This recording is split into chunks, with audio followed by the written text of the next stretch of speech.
오늘 말씀 함께 나누기를 원합니다. 제가 가만히 보니까 사기꾼들 있지 않습니까? 사기를 친다라고 얘기를 하죠. 사기를 칠 때 중요한 두 가지 포인트가 있습니다. 누군가를 속여서 그 사람의 물질을 빼앗을 때 그걸 사기친다라고 얘기를 하는데, 사기꾼들에게 두 가지 포인트가 있는데, 첫 번째는 그가 평소에 두려워하고 있었던 거를 자극을 하는 거예요. 예를 들면 이런 거죠. 아들이 군대 갔는데 어느 날 부모님한테 전화가 와요. 그 전화 내용이 뭐냐면은 당신 아들이 군대에서 사고를 쳤습니다. 그 사고 내용도 여러 가지예요. 그래서 최고 심각한 사고 중에 하나는 탱크를 몰다 물에 빠뜨렸다는 그런 사고 얘기도 해요. 그래서 탱크 값을 물어줘야 된다는 거예요. 그래서 그걸 물어주지 않으면은 당신 아들이 감옥에 갇힐 수 있으니까 일단 급한 대로 500만 원만 보내라, 이렇게 연락을 합니다. 그러면은 군대에 있는 자기 아들한테 연락할 방법이 없으니까 이 두려운 부모님들은 자기 아들이 감옥에 갈까봐 일단 생각 없이 그 돈을 입금을 해버려요. 근데 나중에 알고 보면 그게 사기였죠. 여러분들 집에 계신 부모님들께, 특별히 한국의 부모님들 계시면은 여러분들 부모님들께 전화 자주 할 수 있기를 주님의 이름으로 축복합니다. 왜냐면은 여러분들 여기 와 있는데 그렇게 사고 치는 사람들이 있어요. 그렇게 사기치는 사람들이 있어요. 여러분들 부모님께 전화 걸어서 당신 자식 지금 호주에 와 있죠? 그런데 사고를 쳤어요. 경찰차를 들이받았어요. 그래서 그걸 갖다 빨리 보상을 해줘야 되는데 안 그러면 감옥 갑니다. 그러면서 돈을 요구하는 사람들이 있다라는 거예요. 이게 뭘까요? 부모님의 두려움을 자극한 거예요. 그 두려움을 자극했다는 얘기는 뭐냐면은 혹시 우리 자녀들한테 어떤 일이 생기지 않을까, 혹시 우리 자녀들한테 안 좋은 일이 생기지 않을까라고 걱정하고 있는 부모님들의 마음의 두려움을 자극해서 그걸 가지고 사기를 친다는 거죠. 또 요즘에 보이스피싱 가운데 이런 게 있습니다.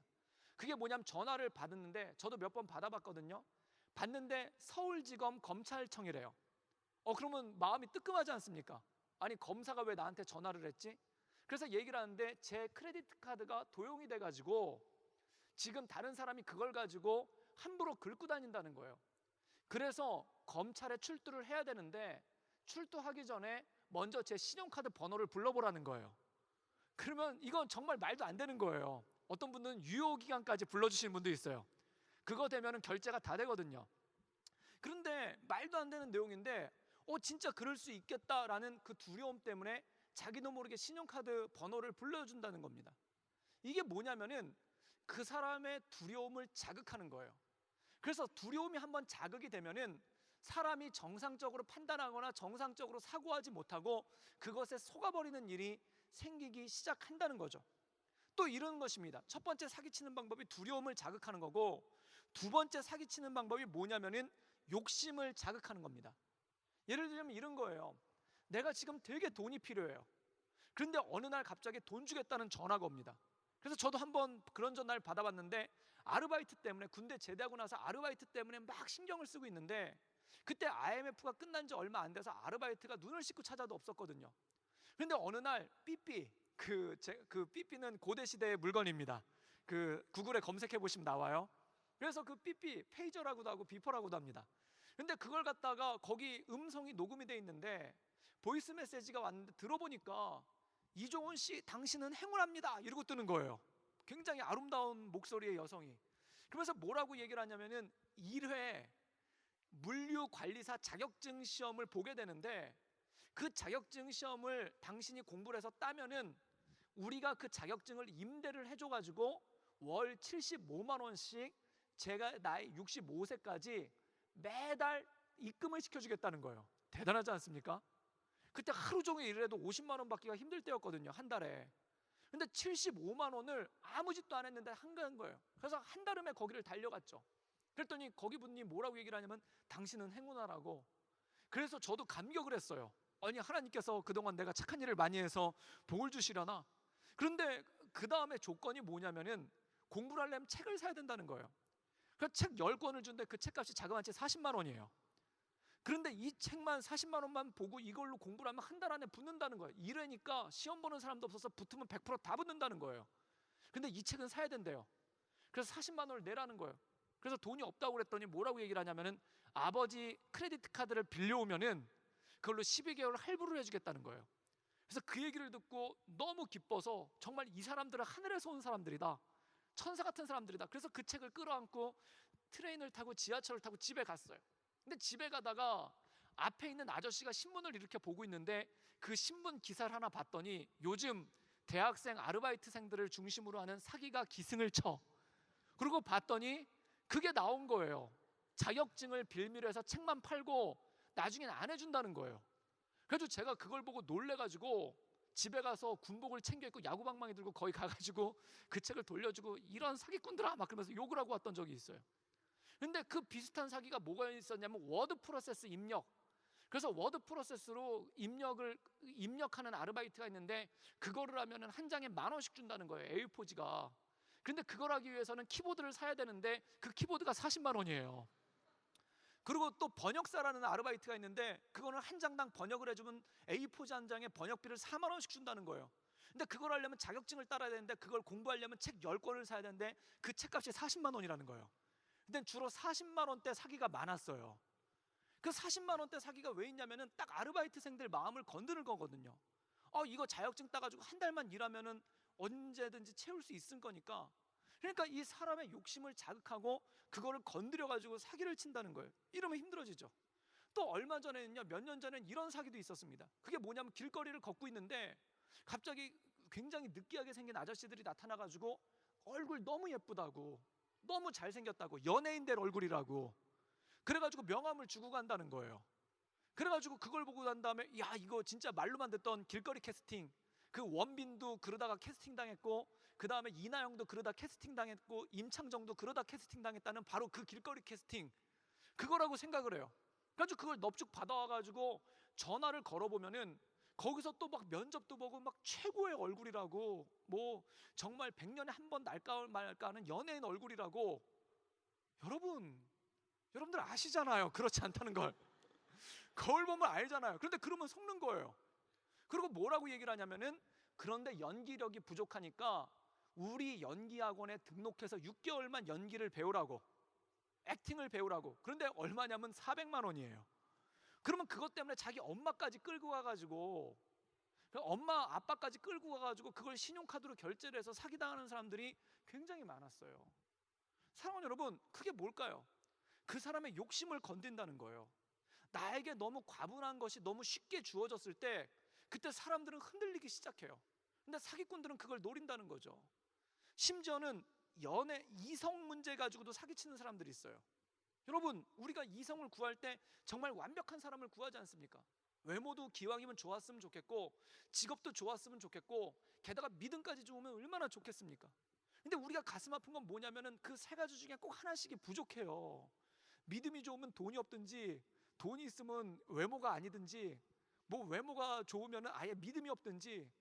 그럼 이것 때문에 막 골치가 아픈 거예요. 근데 어느 날 퍼펙트한 사람이 하나 나타나요. 외모도 출중할 뿐더러 집안도 엄청나게 좋고, 게다가 신앙은 너무너무 좋은데다가 더 좋은 거는 미국 교포예요. 미국 시민권자예요. 그러면서 막 저택사진을 보여줘요. 그런데 그래가지고 막 너무너무 멋있는 거예요. 그래가지고 거기 어떤 분들이 야, 이거는 내가 그동안 기도했더니 정말 하나님께서 내가 꿈꾸던 사람을 보내주셨구나. 그런데 그분이 그렇게 얘기를 하는 거예요. 지금 자기가 뉴욕에 20층짜리 빌딩이 있다는 거예요. 그런데 지금 아버지가 법정 분쟁에 걸려가지고 그 빌딩이 압류 상태라서 지금 자기가 급하게 사업에 투자해야 되는 데가 있는데 지금 그 돈이 압류가 걸려 있어가지고 못 한다는 거예요. 그래서 1억만 땡겨달라는 거예요. 그런데요, 그걸 땡겨주시는 분들이 진짜 있어요. 그래서 실제 강남의 모 교회에서 그런 사기를 쳐가지고 10명의 자매들이 1억씩을 땡겨주셔서 10억을 사기친 그런 전대미문의 사건이 있었어요. 그런데 그분들은 처음에 그 형제가 나타났을 때 다 기도응답인 줄 알았다는 거예요. 이렇게 퍼펙트한 형제가, 이렇게 퍼펙트한 자매가. 사랑하는 여러분, 퍼펙트한 형제가 여러분에게 나타났다면, 퍼펙트한 자매가 여러분에게 나타났다면 한번 의심해 보세요. 뭘 의심하는가? 둘 중에 하나예요. 내 눈이 뒤집혔어요. 내 눈이 사랑에 눈 멀었어요. 막 그 형제가 조인성으로 보여요. 전혀 아닌데. 그리고 막 그 자매가 김태희로 보여요. 전혀 아닌데. 그래서 제가 어떤 자매가 어떤 형제를 데려와서 자기 남자친구가 조인성 닮았다는 거예요. 그리고 서로 아우 아니라고 우리 여자친구는 송혜교 닮았다는 거예요. 그때 제가 진심으로 깨달았어요. 너희 정말 사랑하는구나. 사랑하지 않고는 할 수 없는, 그게 눈이 이제 그 사랑에 눈먼 거예요. 든지 아니면은 뭐가 좀 이상한 사람이에요.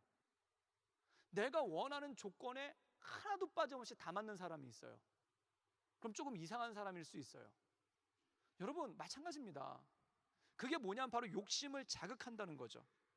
오늘 말씀 그 사람은 욕심에 눈이 멀거나 또는 두려움에 눈이 멀면 어떤 일이 생기냐면은 내가 믿고 싶은 것만 믿고 내가 듣고 싶은 것만 들어요. 지금 막 사기당하고 있잖아요. 누군가 와가지고 진짜 물류사, 제가 그때 제 친구 하나도 그거랑 똑같이 당하고 있었어요. 그래서 제가 걔를 뜯어 말렸거든요. 지금 이거 자격증 아니라고, 이거 자격증 아니라고. 근데 걔는 제 말을 안 들어요. 그리고 결국 기어코 신용카드 긁어가지고 그 책 샀어요. 그리고 나중에 울고불고 난리치고 변호사 쫓아다니고 그랬죠. 근데 40만 원은 너무 액수가 적어서 그 소송도 안 걸린대요. 그런데 그런 일을 겪고 난 다음에 그 일을 막 겪고 있을 때 그때 옆에서 말리잖아요. 듣는 척도 안 해요. 왜 그런가? 여러분들, 사람이 한번 사기를 당하려고 하잖아요. 그럼 옆에서 누가 어떤 말을 해줘도 들리지가 않아요. 왜 그러냐면 이미 눈이 멀었어요. 그래서 어떤 얘기가 있냐면 줄리어스 시저는 이런 얘기가 있어요. 사람은 자기가 보고 싶은 것만 보고 믿고 싶은 것만 믿는다. 사랑하는 여러분, 욕심이 오거나 두려움이 올 때 그러한 마음들이 생기기 시작한다는 것입니다. 오늘 말씀 가운데 보면은 예수님이 사두개인들과 부활에 관해서 논쟁하는 장면이 나와요. 그런데 이 사두개인들은 성경에서 이렇게 설명하고 있습니다. 18절 말씀에 보면은, 우리 18절 말씀 다 같이 한번 읽어볼까요? 시작. 부활이 없다 하는 사두개인이 예수께 와서 물어 이르되. 오늘 말씀 가운데 보면 사두개파라는 사람들이 등장을 했는데 이 사람들의 믿음은 뭐냐면은 부활이 없다라는 거예요. 이들의 전제는 부활이 없다라는 거예요. 그렇다면 이들이 부활이 없다라는 결론에 도달하게 된 것이 그들이 깊이 성경을 묵상하고 하나님께 기도하다가 부활이 없는 것이로구나, 이 결론에 도달한 게 아니라는 겁니다. 그러면 왜 그들이 부활이 없다고 하냐면은 이들은 일단 부활이 없다는 것을 전제로 깔았어요. 그 이유가 뭐냐면, 약간 배경에 대해서 설명을 드리자면 이것입니다. 사두개파라고 얘기를 하는데 이 사두개파의 이름의 어원은 사독이라는 제사장에서 이름이 어원이 있어요. 그러니까 사독의 후예들이라는 뜻이에요, 사두개파가. 그런데 이 사두개파가 사독의 후예들인데, 사독이라는 사람이 어떤 사람이냐면은 이 사람은 성경에 보면은 다윗을 도와서 이스라엘을 건국한 제사장이에요. 즉 다윗의 오른팔이었고 다윗의 어시스턴트였고 다윗의 서포터였어요. 그런데 이들이 왜 자신들 갖다 사독의 후예들, 사독과 똑같이 얘기를 했냐면은 그 당시 이들이 주장하는 건 뭐였냐면 헤롯, 그 당시 이스라엘을 다스리고 있었던 헤롯이 다윗과 동격이라는 거예요. 그러니까 헤롯은 다윗과 똑같기 때문에 헤롯을 보좌하고 있는 자기들은 사독과 똑같다. 그래서 자기들을 사두개파라고 얘기를 한 거예요.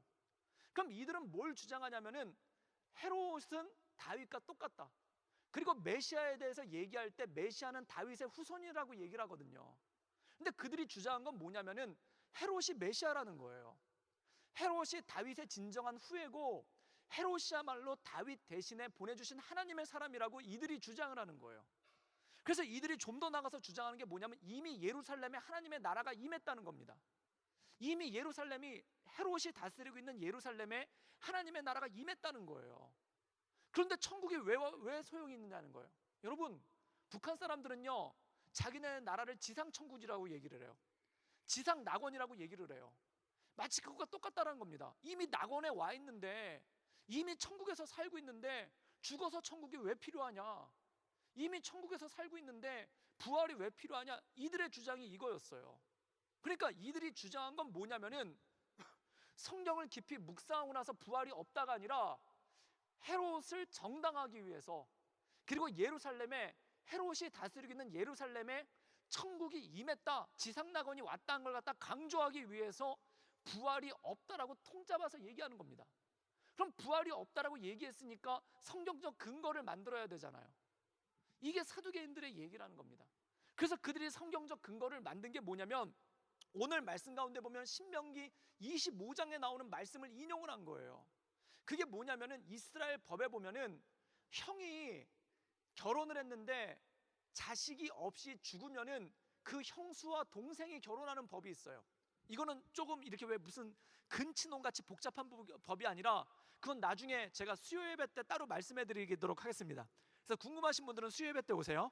그래서 그거는 말씀해 드릴게요. 어쨌든 되게 좋은 법이에요. 그런데 이들이 이것에 대해서 뭐라고 얘기했냐면 예를 든 거예요. 칠형제가 있습니다. 근데 칠형제의 첫째와 어떤 여자가 결혼했는데 자식이 없이 죽고 주례해서 칠형제랑 다 결혼을 했는데 나중에 부활하게 되면은 이 여자는 누구의 아내가 되겠습니까? 이렇게 주장을 했다는 거예요. 그러니까 부활이 없다라는 거예요. 사랑하는 여러분, 이들이 주장한 건 뭘까요? 억지예요. 여러분, 실제 그런 일이 있겠습니까? 실제 있을 법하지도 않은 일에 대해서 만약이라는 것을 내세워 가지고 부활이 없다라는 자신들의 논리를 전하고 있는 거예요. 이걸 궤변이라고 얘기를 합니다. 사랑하는 여러분, 왜 이들이 궤변을 하게 되는가? 이 사람들이 이렇게 논쟁하기를 좋아해서가 아니라 이미 자기들이 정해놓은 원칙에, 이미 자기들이 정해놓은 법칙에 성경 말씀을 끼워 맞추려고 하다 보니까 이런 일이 생긴다는 거예요. 여러분, 성경은 우리가 순종해야 되는 것이지 성경을 우리에게 순종시키려고 하면 안 돼요. 어떤 분들은 이런 분이 있습니다.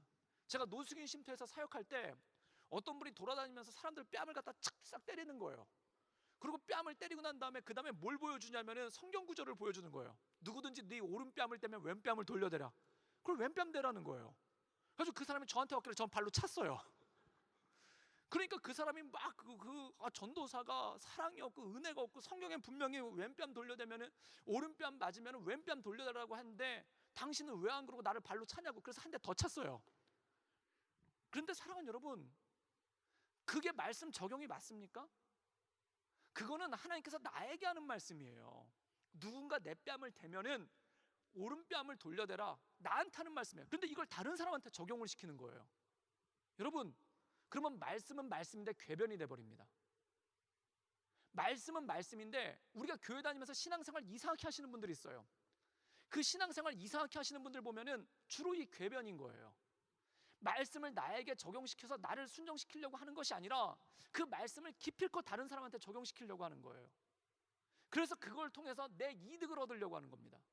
말씀을 다른 사람한테 적용시켜서 내 이득을 얻으려고 하는 거예요. 말씀은 나한테 적용시켜서 나를 내려놓고 나를 겸손하게 만들고 나를 섬기는 사람으로 만들어야 되는데 말씀을 다른 사람한테 적용을 시켜가지고 내 이득을 얻으려고 하는 거, 이게 궤변 아닙니까?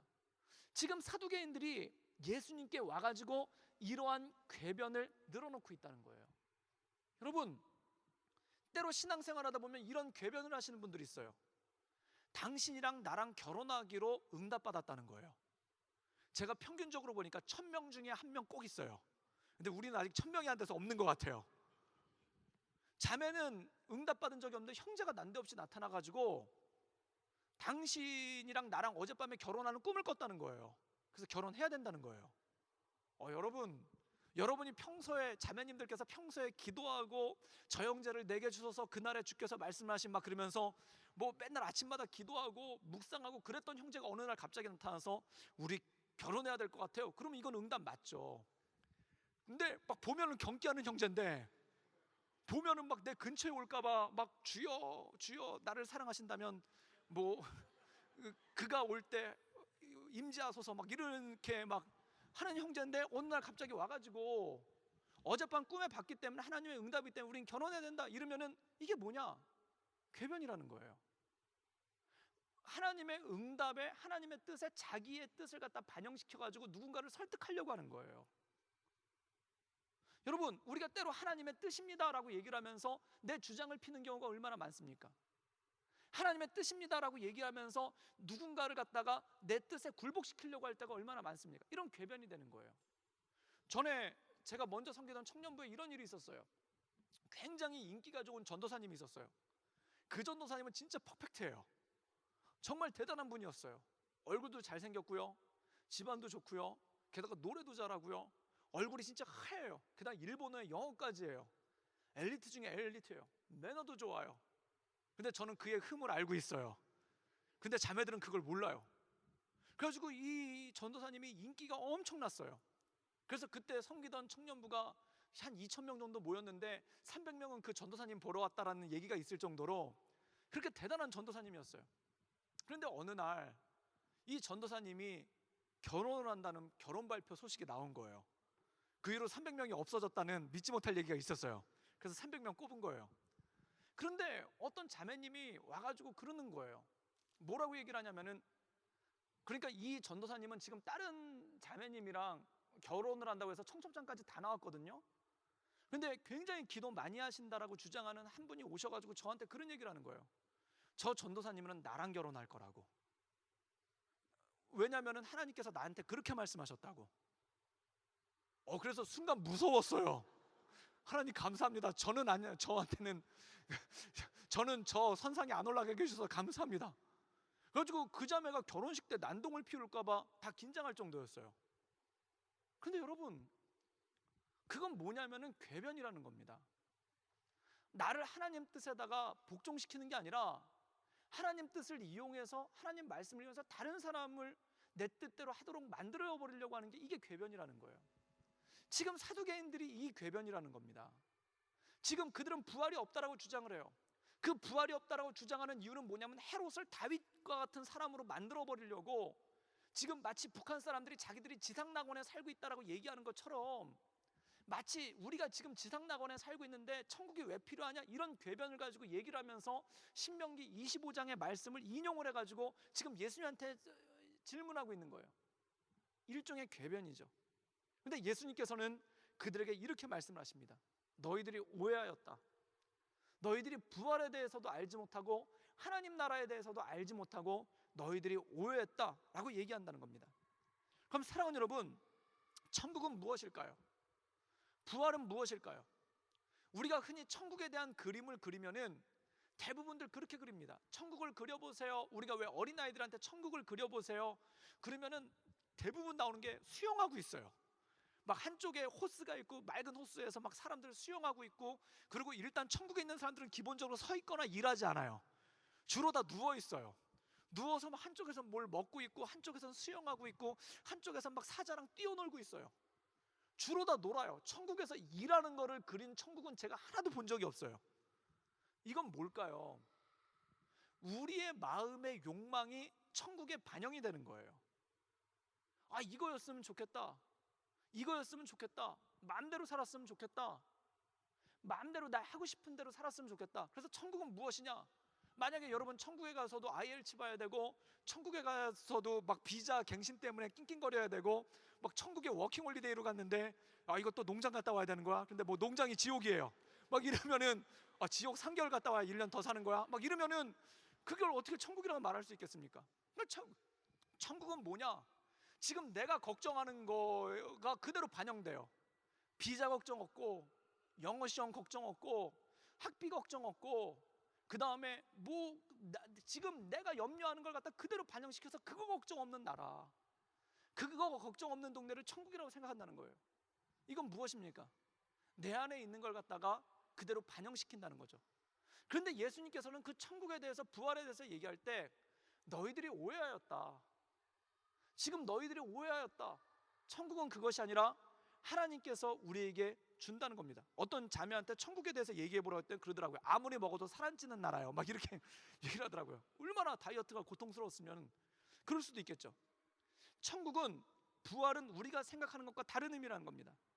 그러면 예레미야서는 뭐라고 말씀하고 있냐면은, 내가 귀가 어두워서가 아니요 내 손이 짧아서가 아니요 하나님이 너희 사이에 죄가 있어서 하나님의 말씀을 듣지 못한다는 거예요. 그럼 여러분, 우리가 하나님의 말씀을 듣지 못하도록, 하나님께서 주신 천국을 바라보지 못하도록 우리를 가리고 있고 막고 있는 게 있다는 거예요. 사랑하는 여러분, 그 나라에서 잘 팔리는 책을 갖다가 분석해 보면은 그 나라 사람들의 관심도를 알 수가 있어요. 근데 우리나라에서는 10년 넘게 잘 팔렸던 책이 뭐냐면은 처세술, 자기 개발에 관한 책이에요. 어떻게 하면 나를 좀 더 개발할까? 그래서 2005년도에 가장 많이 팔린 책 이름이 뭐냐면 30대의 10억 모으기예요. 전 지금 40대인데요 망했어요. 근처도 못 갔어요. 그리고 30대 10억 모으기가 엄청나게 많이 팔렸어요. 6개월 동안 베스트셀러. 그래서 이 책이 너무 잘 팔리니까 부록으로 한 책 더 나왔는데 그건 뭐니 20대 1억 모으기예요. 지금 여기 실패자들 굉장히 많으시죠. 20대 1억을 모아야 30대 10억을 모은다는 거예요. 그리고 또 책이 이겁니다. 부자들의 비밀. 영어 제목은 시크릿이에요. 그리고 이기는 습관. 어떻게 해야 지지 않고 맨날 이길 거냐? 이게 우리나라 베스트셀러예요. 그 다음에 요즘에는 이제 돈도 관계가 좋아야 돈을 번다. 그래서 관계에 관한 책들이 나와요. 그래서 관계의 힘, 노는 만큼 성공한다. 다른 사람들이랑 어울려서 잘 노는 사람이 성공한다는 거예요. 그런데 막 사람들이랑 어울려 봤더니, 성공하려고 사람들이랑 어울려 봤더니 피곤해요. 그래서 때로 혼자 있는 것도 필요하다. 그래가지고 나온 책이 뭐냐면 가끔 격하게 외로워야 한다. 이게 요즘 새로 나온 책이에요. 어제 yes24.com 2위에 오른 책이에요. 그 다음에 또 나온 책이 뭐냐면 미움받을 용기. 그냥 나는 나대로의 삶을 산다는 거예요. 이게 뭐냐면 처세술 인간관계 개발서의 책의 핵심을 보면은 돈에 관해서, 관계에 대해서, 그리고 내 아이덴티티에 대해서예요. 사람들이 다 관심 가져 하는 게 이거예요. 그래서 이것만 채울 수 있다면 거기가 천국이 아닌가라고 생각한다는 겁니다. 근데 이 세 가지 주제가 왜 늘 우리에게 있을까요? 그 이유는 하나예요. 당신은 앞서 나갈 수 있다라는 겁니다. 최소한 처지고는 살지 말자. 남들만큼은 살자. 그리고 남들보다 조금 더 한 걸음 더 나갈 수 있는 방법은 뭘까? 남들보다 좀 더 월등할 수 있는 방법은 뭘까? 이 사고가 있다는 거예요. 그럼 왜 남들을 앞서가려고 할까요? 첫째, 무시 안 당했으면 좋겠어서 그래요. 여러분 명절 되면은 집에 가는 거 고통스러우신 분들 있지 않습니까? 저는 재수하던 시절에요, 명절 때 죽고 싶었어요. 다 친척들이 와가지고 넌 요즘에 뭐 하냐? 그러면 대학 공부해요. 이 말하는 게 너무 힘든 거예요. 근데 이걸로만 끝나는 거 아니죠. 여러분들 결혼 안 했으면은 결혼은 언제 하냐? 이거 굉장히 고통스러운 거 아닙니까? 취업했는데 취직은 했냐? 이거 되게 고통스러운 거 아닙니까? 그러면 사람들의 마음은 뭐냐면 최소한 무시당하지는 말자. 너 요즘에 뭐 하냐? 대학 갔어요. 너 요즘에 뭐 하냐? 취업했어요. 너 요즘에 뭐 하냐? 내일 결혼해요. 너 요즘에 뭐 하냐? 집 샀어요. 너 요즘에 뭐 하냐? 차 새로 뽑았어요. 최소한 무시당하지는 말자예요. 그러니까 무시당하지 않게 살려면은 이렇게 쫓아가야 된다는 거예요. 이기는 습관이 있어야 되고 30대 10억 모아야 되고 20대 1억 모아야 된다는 거예요. 그게 우리 마음 가운데, 우리 생각 가운데 꽉 차 있지 않습니까? 그럼 이 생각이 우리 마음 가운데 가득 차 있기 때문에 하나님의 나라를 못 본다는 겁니다. 그리고 그것만이 우리 안에 있는 전부라고 생각을 하기 때문에 거기서 한 걸음도 움직이지 못하고 이것이 충족되었을 때 마음에 더 깊은 걸 느끼게 된다는 거예요. 여러분, 그런데 문제는 뭐냐면 사람은 항상 위를 봐요. 전에는 차가 없었어요. 그런데 진짜 차가 생겼어요. 그러면 더 큰 차를 원해요. 갑자기 내 차가 부끄러워져요. 저는 93년식 세피아라는 차를 언제까지 몰았었냐면은 2008년까지 몰았어요. 대단한 차예요. 호주는 그게 괜찮은데 한국은 굉장히 청년들이 제 차를 안 타려고 그러더라고요. 부끄럽대요. 그 차를 몰고 다녔었어요. 그것도 그 수동 기어로 해가지고 나중엔 계기판이 안 움직이더라고요. 그래서 고치러 갔더니 그냥 갖다 파세요 그러더라고요. 그럼 한 15만 원 받겠네 그러더라고요. 고치는 비용이 20만 원이래요. 그래서 그냥 갖다 파는 게 더 낫대요. 그 차를 몰고 다녔었는데 처음에는 그런 차만 생겨도 너무 좋아요. 대학교 다닐 때는. 그런데 그 차가 좀 이제 창피해져요. 그럼 좀 더 좋은 차, 좀 더 괜찮은 차, 그러다 나중에 가다 보면 만족을 못 한다는 겁니다. 그럼 그게 우리 귀를 가리고 눈을 가리고 있는데 어떻게 천국을 경험할 수 있겠습니까? 그렇다면 천국이란 무엇인가? 복음이란 무엇인가? 복음의 핵심에 대해서 말씀하면 이겁니다. 첫째, 하나님이 당신을 사랑한다는 겁니다. 이거는 불변하는 복음입니다. 둘째, 당신에게 영원한 생명이 있다는 것입니다. 셋째, 하나님께서는 당신을 통해 큰 일을 이루기 원하신다는 겁니다. 그 세 가지가 복음이고, 그 세 가지를 내 삶 가운데 날마다 염두에 두고 있을 때 우리를 통해 하나님의 역사가 일어난다는 것이죠. 사랑하는 여러분, 저는 요나서를 묵상할 때보다 늘 감동받는 것 중에 하나가 이거예요. 요나는 분명히 지중해 한가운데서 물고기 뱃속에 들어갔어요. 바다 한가운데서, 깊은 바다 한가운데서 물고기 뱃속에 들어갔어요. 그리고 그가 3일 동안 물고기 뱃속에서 막 회개를 해요. 제가 볼 때 물고기도 죄진 것 같아요. 그 답답한 느낌. 제가 소화를 잘 못 시켜서 걸렸을 때 그 부대낌이 있거든요. 그래서 그 말씀을 보면서 물고기 되게 부대꼈겠다. 이게 안 넘어가니까 얼마나 힘들었을까. 그래서 물고기를 걱정했어요. 그런데 3일 후에 이 물고기가 요나를 토해냈는데 그 토해놓은 곳이 어디냐면 니느웨가 가까운 해변이에요. 이건 뭘까요? 3일 동안 요나가 물고기 백성에서 죽을 똥살똥 기도하고 있을 때 그때 하나님께서는 물고기를 해변으로 3일 동안 이동시켰다는 겁니다. 이건 뭘까요? 요나는 느끼는 거는 자기는 늘 물고기 뱃속이에요. 늘 물고기 뱃속에서 아무것도 변화가 없는 거예요. 막 기도할 때 처음에는 위로 내려갔다가 기도 하루 하고 있더니 갑자기 식도로 올라오고, 그 다음에 또 하루 기도했더니 여기 그 성대 그 목젖 있는 데로 올라와서 조금 있으면 고지가 보인다 그러다가 토해내는 게 아니라는 거예요. 요나는 물고기 뱃속이었어요. 3일을 머물렀어요. 그런데 그가 물고기 뱃속에서 토해내고 나니까 이미 물고기는 이동돼 있더라는 겁니다. 마찬가지입니다. 때로 우리 삶이 기도해도 변하지 않는 것 같을 때가 있어요. 기도해도 우리 삶 가운데 아무런 역사도 안 일어나는 것 같을 때가 있어요. 근데 중요한 건 이겁니다. 나는 변하는 게 없는데 환경이 변하고 있는 중이에요. 어떻게? 나에게 적합하도록, 나에게 맞도록. 물고기가 이동 중이라는 겁니다. 그렇기 때문에 사랑하는 여러분, 믿음을 가지십시오. 하나님께서는 여러분을 귀하게 사용할 줄 믿습니다. 왜? 하나님께서는 여러분을 사랑하시기 때문에, 그리고 여러분에게 영원한 생명이 있기 때문에.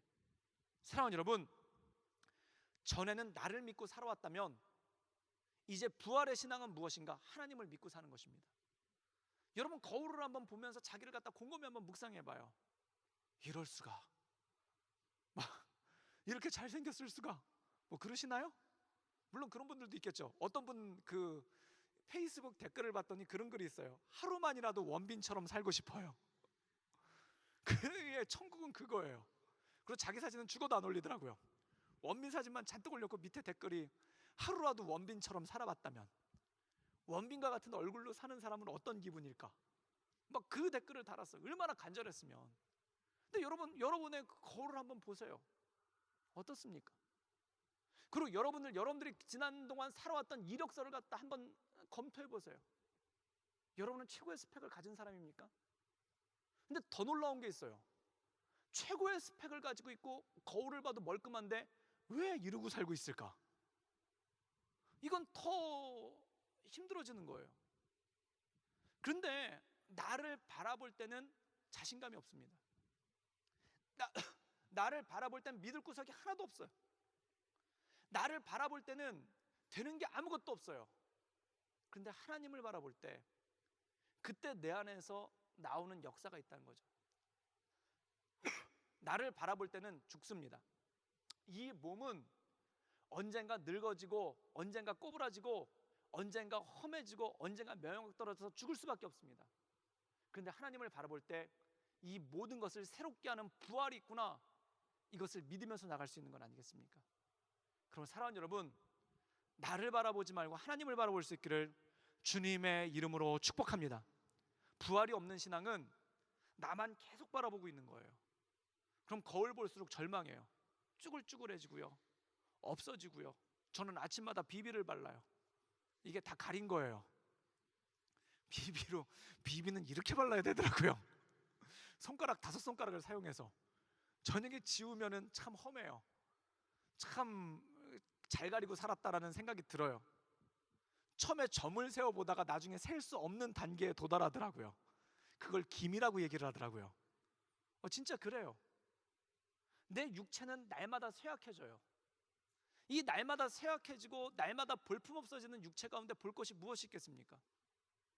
그런데 부활을 바라본다면 나를 새롭게 하시는 주님, 내 성격을 바라봤었을 때, 내 스펙을 바라봤었을 때, 내 인생을 바라봤을 때 볼품없는 것 투성이 아닙니까? 그러나 하나님을 바라봤었을 때 그것을 새롭게 하고 만물을 새롭게 하는 하나님의 부활이 우리 가운데 느껴지기 시작한다는 거죠. 그래서 하나님을 바라보는 이 믿음 가운데 날마다 승리하며 나갈 수 있기를 주님의 이름으로 축복합니다.